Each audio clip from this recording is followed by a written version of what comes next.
അടുത്തത് കൊടുങ്ങല്ലൂരാണ്. കൊടുങ്ങല്ലൂരിലേക്ക് പോകുമ്പോൾ കൊടുങ്ങല്ലൂരിൽ സ്ഥാനാർത്ഥികൾ ആരൊക്കെയാണ്? LDF-ൽ നിന്നും VR സുനിൽകുമാറാണ്, UDF-ൽ നിന്ന് OJ ജനീഷാണ്. ജനീഷ് യൂത്ത് കോൺഗ്രസ് സംസ്ഥാന പ്രസിഡന്റാണ്. OJ ജനീഷാണുള്ളത്. NDA-ൽ നിന്നും വർഗീസ് ജോർജുമാണ് ഉള്ളത്. ഒരു പ്രത്യേകതയുണ്ട് ഈ മണ്ഡലത്തിന്, കൊടുങ്ങല്ലൂരിൽ. അവിടെ മത്സരിക്കുന്ന 2020-യുടെ സ്ഥാനാർത്ഥി മുൻ മുഖ്യമന്ത്രി ഉമ്മൻചാണ്ടിയുടെ മരുമകനാണ്. വർഗീസ് ജോർജ്. അതെ. പക്ഷേ 2021-ലെ ലീഡ് നോക്കൂ. LDF-ന്റെ ലീഡ് 23,893 വോട്ടിന്റെ ലീഡാണ്.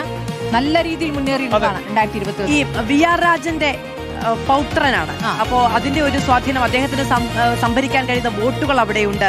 LDF-ന്റെ ഒരു ഇടതുപക്ഷത്തിന്റെ കോട്ട എന്നൊക്കെ നമുക്ക് വിശേഷിപ്പിക്കാൻ പറ്റുന്ന ഒരു മണ്ഡലമാണ്. അല്ല, ഞാൻ ഈ രാഹുൽ മാങ്കൂട്ടത്തിന്റെ ഈ പറയുന്ന പ്രശ്നം ഏറ്റവും കൂടുതൽ ഉപകരിച്ച ഒരാളാണ് ഈ OJ ജനീഷ്.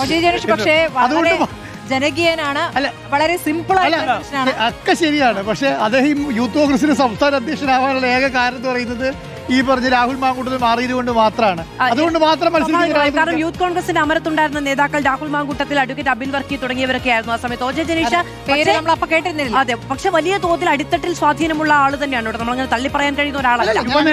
യുവനേതാവാണ്. കാര്യങ്ങൾ പഠിച്ചൊക്കെ സംസാരിക്കും. നമ്മൾ ചർച്ചകളൊക്കെ വന്നു തുടങ്ങി. അങ്ങനെയാണെങ്കിൽ നമുക്ക് OJ ജനീഷിനെ അറിയാം. അപ്പൊ നമുക്ക് ട്രെൻഡ് നോക്കുകയാണെങ്കിൽ എന്താണ് അവിടുത്തെ സ്ഥിതി എന്ന് നോക്കാം.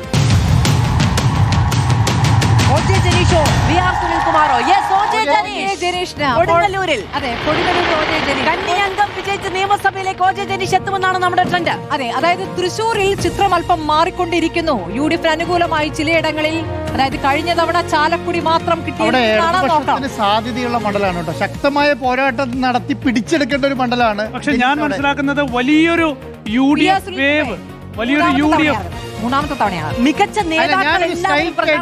ഞാനൊരു സൈറ്റ് എഡ്ജ് LDF-നാണ് അവിടെ. അതാണ് ഞാൻ പറഞ്ഞു വന്നത്. വലിയൊരു UDF വേവ് സംസ്ഥാനത്താകെ ഉണ്ടാവുകയാണെങ്കിൽ ഇങ്ങനെ ഒരു മണ്ഡലം പക്ഷെ 3 തവണ എന്നുള്ളത് ഒരു പക്ഷേ ഒരു മാറ്റം ആഗ്രഹിക്കുന്നുണ്ട്. അത് മാത്രമല്ല, ഈ MLA-ക്ക് അവിടെ രീതിയിൽ ആന്റി ഇൻകംബൻസി ഒന്നും ഇല്ല. ഞാൻ നോക്കുന്നത് എന്താന്ന് പറഞ്ഞാൽ, ഈ ഒരു സംസ്ഥാന അധ്യക്ഷൻ എന്നുള്ള നിലയ്ക്ക് ഒരു ജനകീയത ആ മണ്ഡലത്തിൽ ഉണ്ടായാൽ മാത്രം, വലിയ ട്രെൻഡും കൂടെ ഉണ്ടെങ്കിൽ മാത്രം പിടിച്ചെടുക്കുന്ന ഒരു മണ്ഡലമായിട്ട് മാറും. കുറച്ച് കാലമായി അവിടെ കേന്ദ്രീകരിച്ച് പ്രവർത്തിക്കുന്നുണ്ട്.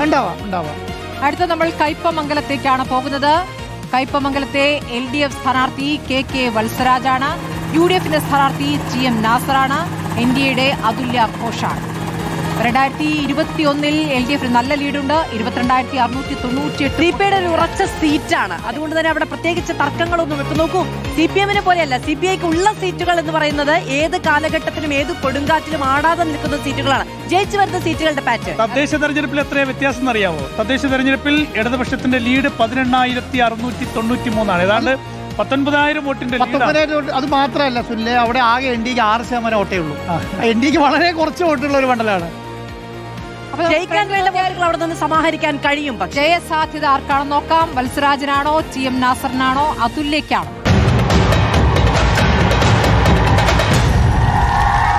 വത്സരാജനാണ്. ഇടതുപക്ഷ മണ്ഡലമാണ്. അത് എല്ലാ കാലത്തും അങ്ങനെ തന്നെയാണ്. വളരെ ഉറച്ചു നിൽക്കുന്ന ഇടത് കോട്ട എന്നൊക്കെ വിശേഷിപ്പിക്കാൻ പറ്റുന്ന. അതെ, അവിടെ പാലക്കാട് കഴിഞ്ഞാൽ നമുക്ക് പറയാൻ പറ്റുന്ന മണ്ഡലങ്ങളാണ്. അങ്ങനെ കയ്പമംഗലം KK വത്സരാജനാണ് ജയസാധ്യത എന്നുള്ളതാണ് reporter pre poll election trend വ്യക്തമാക്കുന്നത്.